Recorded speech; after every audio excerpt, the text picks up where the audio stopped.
এটা একটা উন্মুক্ত বিশ্ববিদ্যালয় বেসরকারি বিশ্ববিদ্যালয়ে রূপান্তর করার একটা প্রক্রিয়া চলছে। আর এই যে ইন্টারমিডিয়েটের যে সেকশনটা বলা হচ্ছে যে 12টা পর্যন্ত ক্লাস হবে, তাহলে কখন আসবে?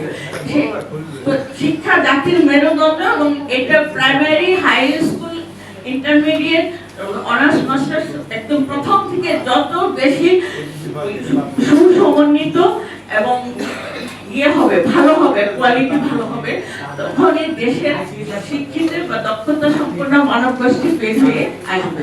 এখন এই ইন্টারমিডিয়েট স্টুডেন্ট যারা ঢাকা কলেজ, ইডেন কলেজ বা সাত কলেজে যারা ইন্টারমিডিয়েট সেকশন আছে, তারা অনার্স মাস্টার্সের ভাই বোনদের সাথে খুব ভালোভাবেই সহাবস্থানে নিয়ে জ্ঞান অর্জন করছে না। এবং আমরা ইন্টারমিডিয়েটে দেখেছি, আমি আর্টসে ছিলাম কিন্তু সায়েন্সে দেখা গেছে ওরা 3টা-4টা পর্যন্ত ক্লাস করে তারপরে ল্যাবে কাজ করা লাগে, ফিজিক্স, বায়োলজি, কেমিস্ট্রি।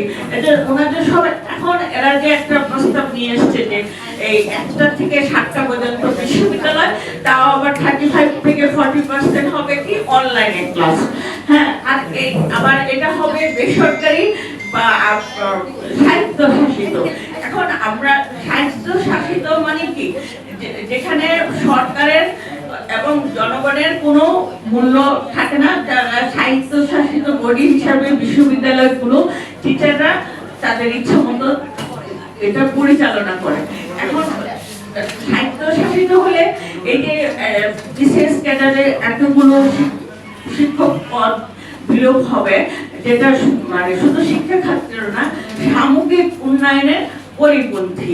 কারণ আমরা জানি যে শিক্ষকরা শুধু শিক্ষকই না, তারা আবার কর্মকর্তা, তারা আবার বিশেষ যারা করে আসে তারা শুধু শিক্ষক না, তারা আবার কর্মকর্তা, তারা উপসচিব হয়, সচিব হয়, তারা শিক্ষা বোর্ডের চেয়ারম্যান হন, অ্যাসিস্ট্যান্ট ডাইরেক্টর হন, পরীক্ষা নিয়ন্ত্রণ হন, বিভিন্ন ক্ষেত্রে ওনারা তখন অ্যাডমিনিস্ট্রেটিভ ওয়ার্ক করেন।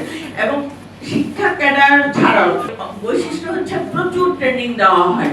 এখন এই শিক্ষক সংকোচন করে যদি আমরা একটা দক্ষ শিক্ষক কর্মকর্তা না তৈরি করি, তাহলে শিক্ষা সংক্রান্ত নীতি, জাতীয় নীতি প্রণয়নে দুর্বলতা আসবে। এই সমস্ত কারণে সবচেয়ে বড় কথা হচ্ছে, যেখানে প্রতি বছর 25 লক্ষ ছেলে মেয়ে জন্মগ্রহণ করছে, তাদের কথা চিন্তা করে আমাদের এই সাত কলেজের শিক্ষক এবং ছাত্র ছাত্রীর আসন সংকোচন করা মোটেই ঠিক হবে না। এটা খুবই দেশের প্রতি একটা অন্যায় করা হবে। এখানে সাত কলেজের ছেলে মেয়েরা বছরে 11,000 টাকা দিয়ে পড়ে, যেখানে অন্যান্য বিশ্ববিদ্যালয়ে 2 লাখ টাকার উপরে বেশি ছাত্রীদের পিছনে খরচ করা হয়। এত অল্প মূল্যে, হ্যাঁ, সারা বাংলাদেশের থেকে আনাচে কানাচে আসা মেধাবী অথচ গরিব মধ্যবিত্ত তাদের সন্তানরা, তারা এখানে আসার যে সুযোগটা আছে, এটা নষ্ট করা ভীষণভাবে অন্যায় করা হবে। সেই জন্য আমরা এই শিক্ষা সংকোচন নীতি, বিশেষ করে নারী শিক্ষা সংকোচন নীতি মেনে নেব না। সাংবাদিক ভাই, আপনারা জাতির বিবেক, আপনারা এই বিষয়টা ভালো করে সবার সামনে, বিশেষ করে আমাদের প্রধান উপদেষ্টা, শিক্ষা উপদেষ্টা বা সচিব যারা সিদ্ধান্ত গ্রহণে ইউজিসি, সবাইকে বলেন এই অধ্যাদেশ, এই খসড়াটা স্থগিত করতে, বাতিল করতে। ধন্যবাদ সবাইকে। আসসালামু আলাইকুম।